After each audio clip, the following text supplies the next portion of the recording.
Satu lagi ijazah bersalaman. Rasulullah bersabda, siapa bersalaman dengan aku dan sampai hari kiamat, jazah musafahah, saya masuk surga kata berhisab juga. Ada lagi yang semacamnya berasuk tangan, kalau bersalaman minto, rasuk tangan minto.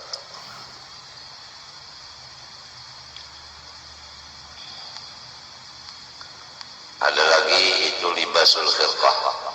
Guru itu memasangkan pakaian yang kayak sidin, diandak di kepala lah, diandak di bahu lah. Nang bakas pakaian guru itu diandak. Atas tasbih nang pakaian guru diandak di tangan. Itu semuanya satu persatu dari 5 perkara itu adalah tujuannya masuk surga bighairi hisab. Dan itu ada silsilahnya dari guru ke guru sampai kepada Rasulullah SAW. Yang kedua, minum kufi selama rasa atau bau kupi masih ada di rongga seseorang, maka malaikat semuanya mintakan kepada Allah supaya dosa orang itu diampuni oleh Allah Subhanahu wa ta'ala. Jadi kepada anak-anakku yang udah mengambil ijazah bersalaman dan tasbih, hendaklah jangan kada minum kopi sehari semalaman walau sedikit barang minum kopi. Nah, selama kopi itu masih ada di dalam rongga kita baunya, bekasnya itu, malaikat mintakan ampun segala dosa kita.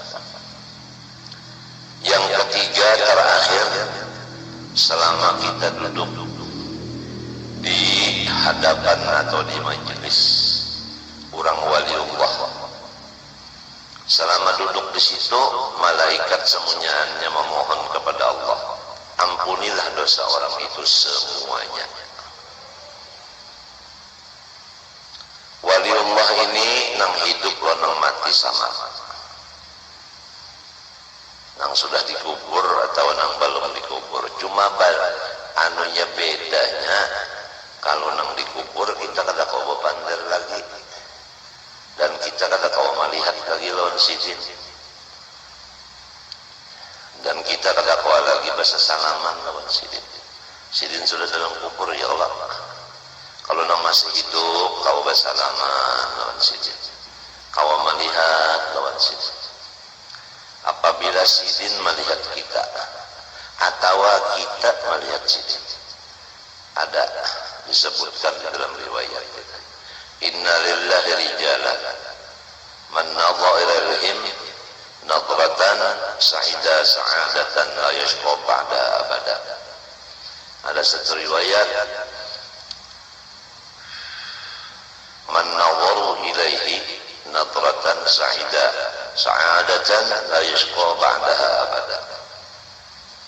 Bahwasanya wali-wali Allah Ta'ala itu apabila melihat akan seseorang dengan mata beliau, orang yang dilihat beliau itu untung selama-lamanya.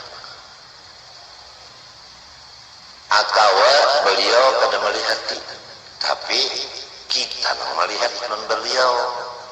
Yang ada cengang yang kita lansidin pinten, maka si kita ini ditulis untung dunia akhirat. Lamun sidin melihat lawan kita, kita melihat lawan sidin, luar biasa. Nah, inilah hidup kita siang malam ini. Pertama, menuntut ilmu nang mengakibatkan kita ini sehari demi sehari bertambah untung. Jangan sehari-sehari bertambah rugi. Menggunakan mata, menggunakan untung, menggunakan awak. Awak duduk di majelis waliullah, mata memandang waliullah, tangan bersalaman lawan waliullah, di awak ada tasbih. Sudah rancak kita mendengar apabila orang duduk di majelis waliullah, sama ada nang hidup maupun nang mati, duduknya itu sekadar memecah intalu sabigi, intalu mantah. Intalu mantah itu ambil sabigi, diketek lawan tangan pecah. Duduknya di majelis wali sekadar itu aja, satu mat mana. Maka pahalanya kita duduk satu mat itu lebih banyak daripada mulai keluar di parut beribadat siang malam non stop sampai mati. Misalnya ada seseorang namanya Abdullah, dia duduk di majelis wali sekadar memecah intalu sedikit. Ada seseorang namanya Abdurrahman, mulai keluar di parut uma langsung beribadat siang dan malam, umurnya 100.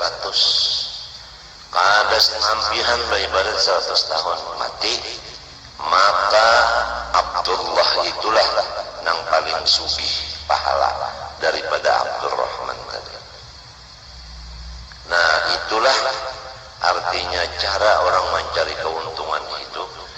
Ma'andak akan burit duduk di majelis waliullah sekadar memecah intalu sabigi. Kalau duduknya seperempat jam memecah intalu berapa biji? Coba bayangkan, kaliakan aja untung benar.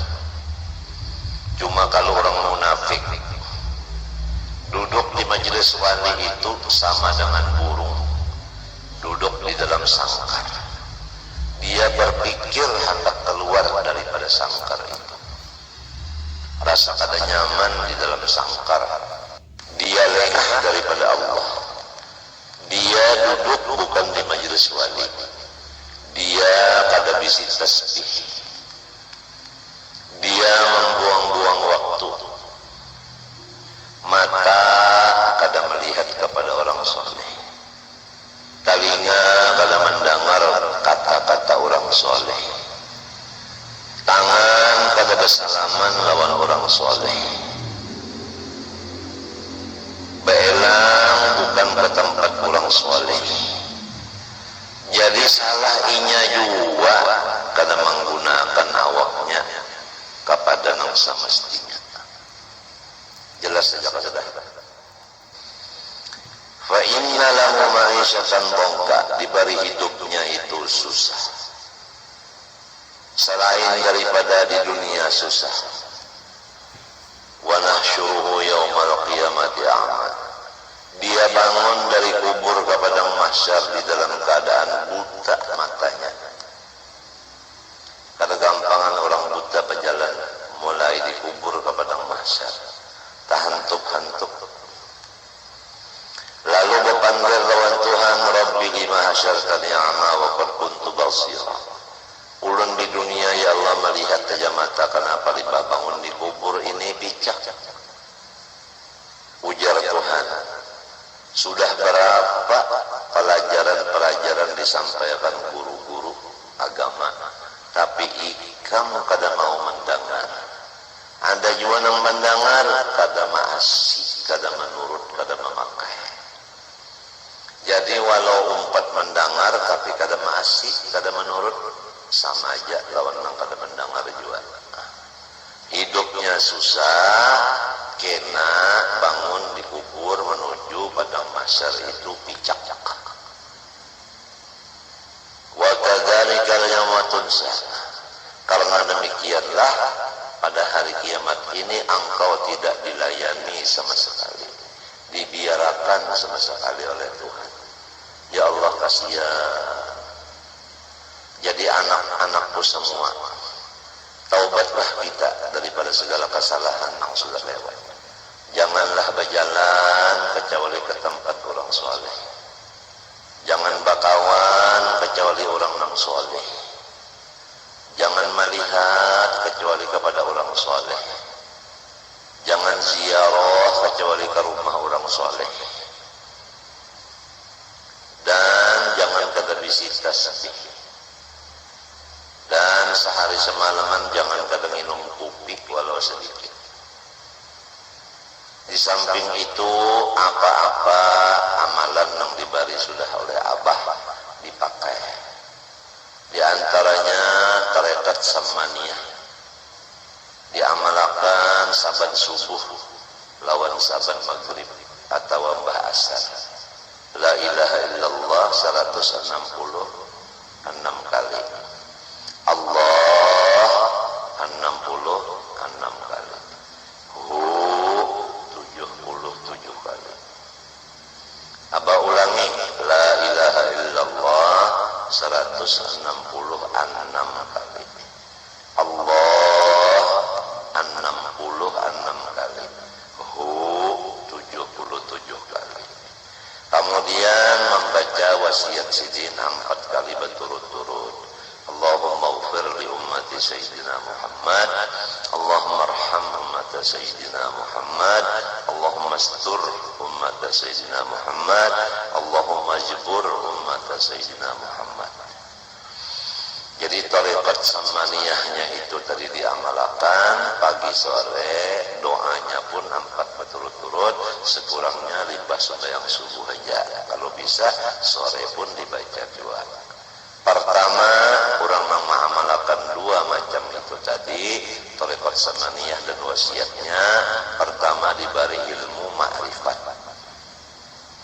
Yang kedua dimurahkan rezeki yang halal.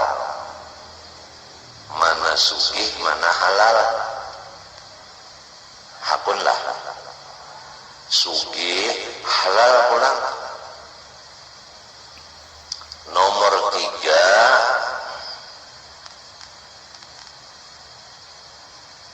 ditulis jumlah wali kutub.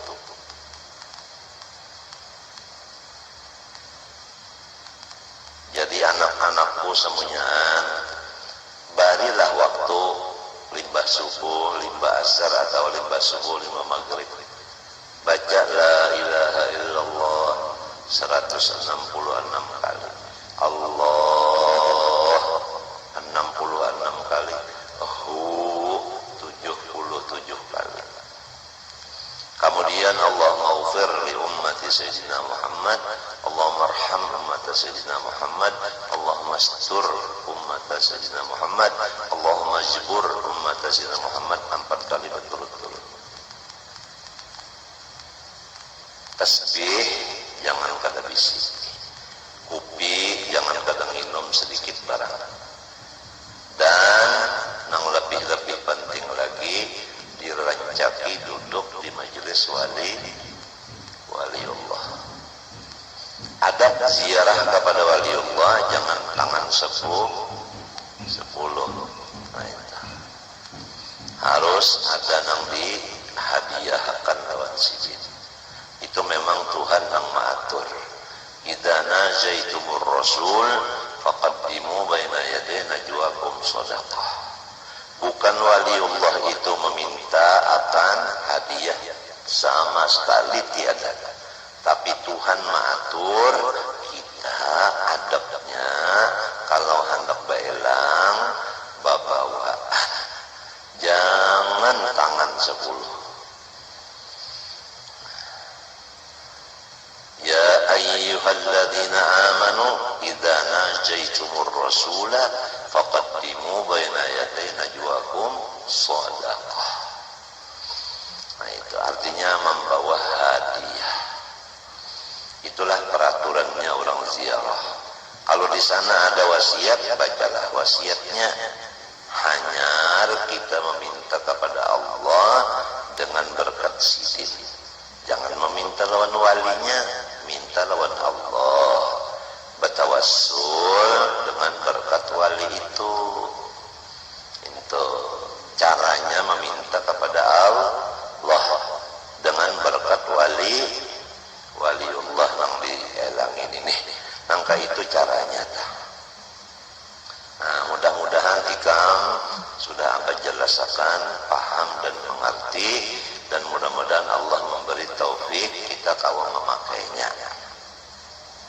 Sehingga abah dan anak-anak abah berataan menuju kepada tambahan untung hidup kita. Jangan seperti yang dahulu adalah tambahan rugi saban hari.